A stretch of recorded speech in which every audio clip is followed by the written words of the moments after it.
Railway safe operations are taken for granted, especially in the UK, where very few serious accidents or collisions happen. This is due to over 2 centuries of safety innovations evolving the industry. The UK has complex signalling systems to ensure that 2 trains aren't allowed on the same piece of track at one time.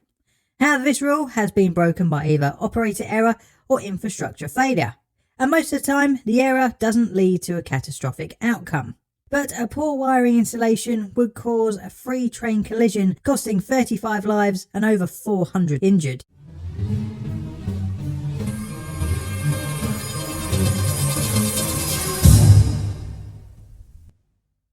In the modern railway, one thing above all else is paramount, and that is safety. This is quite an obvious statement, as trains are large metal boxes travelling at speed which are filled with hundreds of people, with a collective friction area of the wheels not much larger than a pound coin.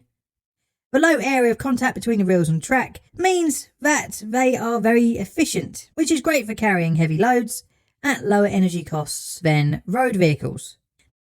Today's disaster is not important just because of the human and infrastructure cost, but it is the cornerstone to modern day health and safety regulations for safety critical work. This video is about the Clapham rail disaster on the 12th of December 1988. Today I'm going to rate the Clapham rail disaster, here 5 on my painted in plain difficult disaster scale. This is due to the disaster not having a wider environmental impact, but it is an 8 on my historical.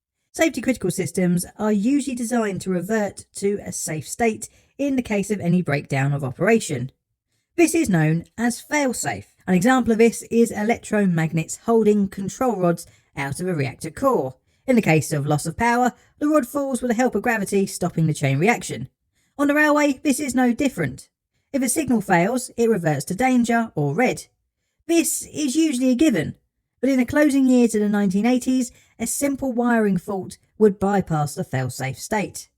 But before we get onto a disaster, let's have a very brief look into UK railway signalling. And I mean a brief look, as I could probably make a whole documentary if I was allowed to go into a deep dive. Trains are very efficient, as I said earlier, which is great for fuel usage, but can be the Achilles heel of rail vehicles. You see, less friction means less ability to stop, and I really mean less ability. If you can see another car slam on the brakes in front of you when you're driving, you have a pretty good chance of stopping well before you become a human can of spam. This is because you have a lot of friction between your grippy tyres and a nice skin shredding asphalt.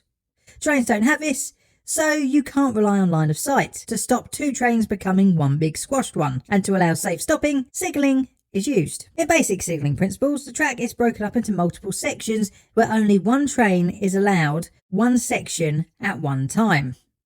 Each block section is protected by a signal behind it. There are also overlaps, which are an extra section of track, giving an extra area for safety in case of an accidental entering of an occupied block section.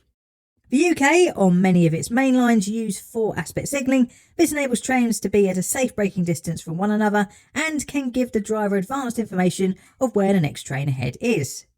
On lower speed subsidiary lines and on London Underground, excluding the automatic ones, 3- and 2-aspect signalling is used, but for today we're not going to be going there. 4-aspect signalling can show you guessed it, 4 indications. The first is proceed or green. This means that at least 3 signal block sections ahead of you are clear and you can proceed at line speed. The next signal is preliminary caution or double yellow, meaning the next signal is at caution and you should probably be thinking about slowing down in preparation for a stop further down the line. Then there is caution, which tells you that the next signal is showing danger or stop, so be prepared to stop at the next signal. And finally, there is danger stop, shown by a red. This is pretty simple, as it means stop, as there's most likely another train ahead of you, or the route you are going to take is not set yet. Right, well that was a very brief and quick lesson on UK signalling. If you fancy a more in-depth video, check out this charmingly dated BR video on the subject. The next thing to look at is the disaster itself. And our story starts off with signal Whiskey Alpha 25 has been abolished and a new 4-aspect automatic signal Whiskey Foxtrot 138 printed in a weekly notice for drivers. Although signalling changes are not a really regular occurrence, it is not unheard of and would largely be taken as it was an important but minor change in the grand scheme of things. Likewise for track workers tasked with fitting the new signal, it was a regular occurrence for them, presenting little in the way of a challenge for someone in that line of work.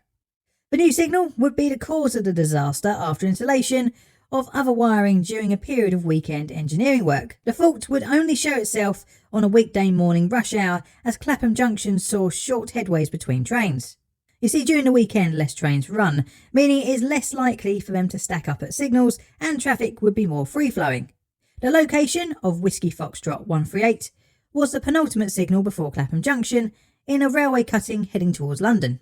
The previous station was Earlsfield.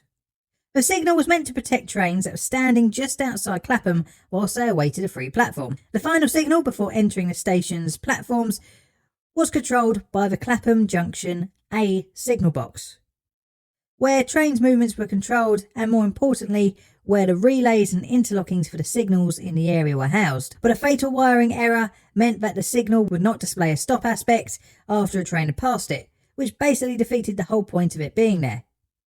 On the early morning of the 12th of December 1988, multiple trains had passed Whiskey Foxtrot 138 with no issues. Due to the frequency of 5 minutes between trains, all drivers were seeing green signals. Until the beginning of the morning rush hour leading up to 8 a.m, as more trains were going to London, the pinch point of Clapham Junction's time between trains decreased to 2-minute intervals. This is business as usual for one of the busiest railway stations in the UK. A large number of drivers throughout the morning had noticed strange but not unusual irregularities with the signal sequence. This was due to the signaller in Box A changing routes into different platforms, causing the signal ahead to go back to red and the signals to the rear to react in sequence. In the rulebook, drivers were required to report a signal being more restrictive, but due to this being a regular occurrence, many ignored this and carried on as usual. This leads us on to the driver of a Basingstoke to London Waterloo service, Mr McClement. The 29th train booked to go along past Whiskey Foxtrot 138. As the train made its way past Earlsfield, nothing out of the ordinary was noticed until the driver received an unexpected setback when signal Whiskey Foxtrot 138 had changed from green to red as the train was about to pass it. Not being able to stop in time, the driver continued to the next signal to report the incident. Driver McClement left his cab to walk along to the signal telephone to contact the signaller to find out the issues as per the rulebook. McClement had assumed that the signal that had changed back on him, Whiskey Foxtrot 138, would stay red as his train occupied the section. An assumption that should have been right at a fully working signal. The 30th train, the 6:14 a.m. pull to Waterloo, driven by a Mr Rolls, had been making progress towards London following driver McClement's train, with nothing worth noting on the journey. His train approached and then passed Whiskey Foxtrot 138 at green at roughly 50 miles per hour. Driver Rolls thought nothing of it until the next thing he saw the rear of driver McClement's train.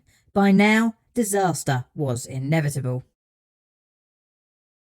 Driver Rolls applied the emergency brakes, bringing the train's speed down to around 35 miles per hour as it impacted the rear of the train in front at 08:10 a.m. The front of the train had left the tracks and a third train running empty in the opposite direction collided with the pull train. A fourth train, following the pull train, managed to stop short in the rear. At the time of the impact, driver McClement was walking back to his train, at which it moved forward several feet. He ran back to the signal telephone to inform the signaller, who put all the signals under his control to red to stop all train movements. The impact of the front of the pull train on the last carriage of the Basingstoke train caused the last carriage to be thrown up above a concrete wall on the side of the cutting, around 10 feet high. It came to a rest lying on the embankment above the wall. The first two coaches of the pull train had veered to the right where it had been struck by an empty train. The noise from the collision attracted the attention of nearby residents and workers around the north side of Wandsworth Common. Many called 999 requesting emergency services. Worryingly, British Rail contacted the emergency services after the first 999 calls at around 8:15 a.m. This was due to the lengthy process of communication from driver to signal box to station supervisor to network control, who finally contacted 999. The public had made their first call at around 8:13 a.m. Pupils and teachers from the nearby manual school, who were the first on the scene of the disaster, helped the walking wounded. Access for the emergency services was limited. This was due to the majority of UK railways being fenced off from the public to prevent trespassers. The railway boundary has access points, but these can sometimes be hard to find and require key access. The first 3 carriages of the Poole train had been severely damaged. The first carriage had totally collapsed. The second carriage, the buffet car, had been devastated on its left near side, and the last car of driver McClement's Basingstoke train was also severely derailed and damaged. All of these factors further hindered the first responders. It was estimated that around 1,500 people were aboard the Poole train, creating an overwhelming situation.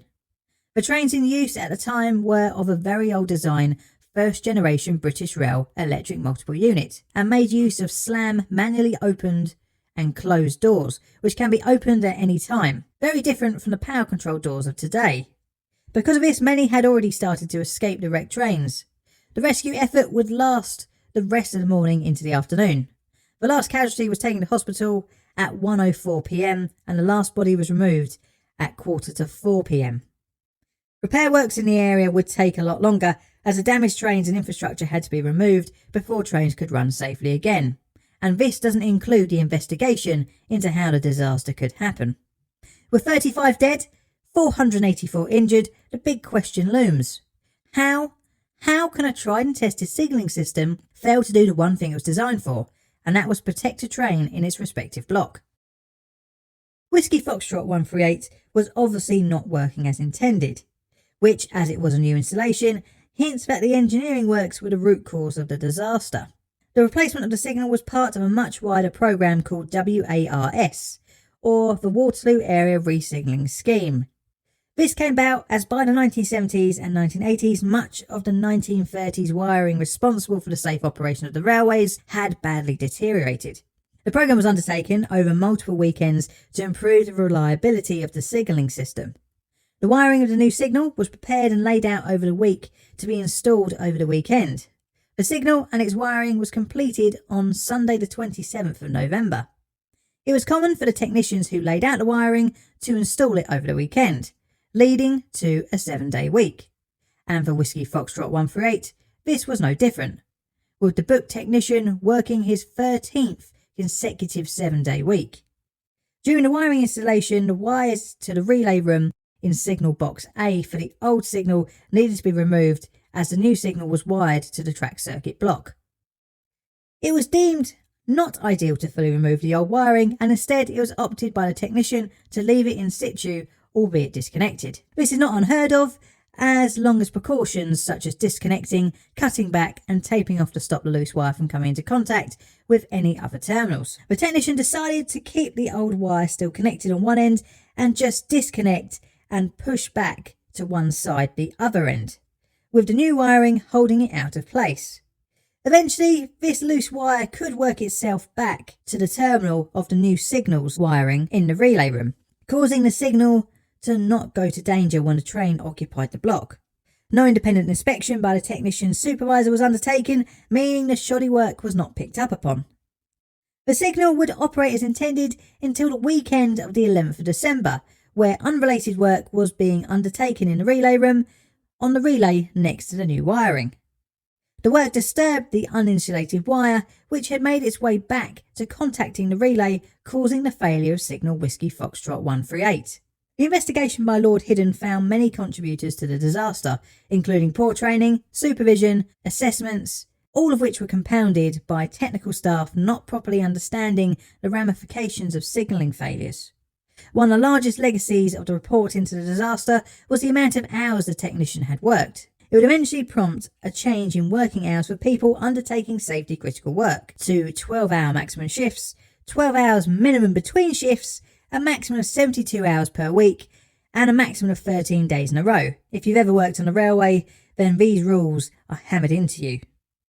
The accident changed the culture in British Rail, and although no one was charged with manslaughter, BR was charged with the Health and Safety at Work Act 1974 and had to fork out a £250,000 fine, which doesn't seem like enough even for late 1980s and early 1990s money. This event would be partially responsible for the Corporate Manslaughter and Corporate Homicide Act of 2007. The lessons learnt from the accident would help shape the modern UK railway, which would never be forgotten.